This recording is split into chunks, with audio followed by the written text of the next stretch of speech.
Hi అండి. అందరికీ నమస్తే. ఆహారశాలకి స్వాగతం. ఇవాళ recipe Chettinad egg pepper fry అండి. దీన్నెలా చేసుకోవాలో చూద్దాము. దీనికోసం ముందుగా 4 ఎగ్స్ బాయిల్ చేసి పెట్టుకోండి.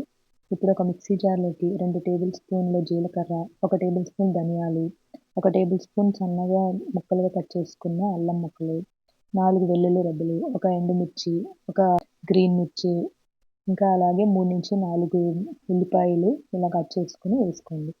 ఇప్పుడు వీటన్నిటిని మెత్తగా పేస్ట్ లాగా గ్రైండ్ చేసుకోవాలి. గ్రైండ్ చేసుకున్నాం కదా! ఇప్పుడు పొయ్యి మీద బాండ్లీ పెట్టి ఒక 2-3 టేబుల్ స్పూన్ల దాకా నూనె వేసుకోవాలి. నూనె వేడయ్యాక ఒక 4-5 రెబ్బల కరివేపాకులు వేసుకొని ఒక నిమిషం పాటు వేయించుకోవాలి.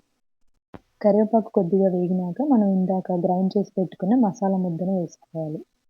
ఇప్పుడు దీంట్లోకి ఒక అర టీ స్పూన్ పసుపు, ఒక టేబుల్ స్పూన్ మిరియాల పొడి, ఇంకా మీ రుచికి సరిపడా ఉప్పు వేసుకొని ఈ మసాలా ముద్దనంతా వేగేదాకా ఒక 4-5 నిమిషాల పాటు లో నుంచి మీడియం ఫ్లేమ్‌లో పెట్టుకొని వేయించుకోండి. చూడండి మసాలా ముద్ద వేగిపోయింది కదా! ఇందాక మనం ఉడికించి పెట్టుకున్న ఎగ్స్‌ని ఇలా మధ్యలోకి కట్ చేసుకోవాలి. ఇప్పుడు ఈ ఎగ్స్‌నన్నిటిని మనం ఇందాక వేయించుకున్న బాండీలో వేసుకోవాలి. ఇప్పుడు ఈ మసాలా అంతా ఎగ్స్‌కి బాగా పట్టేలాగా ఒక 4 నిమిషాల పాటు వేయించుకోవాలి.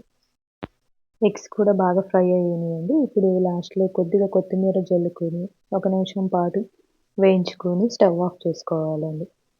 అంతేనండి. ఎంతో టేస్టీ అయిన ఎగ్ పెప్పర్ ఫ్రై రెడీ అయిపోయింది.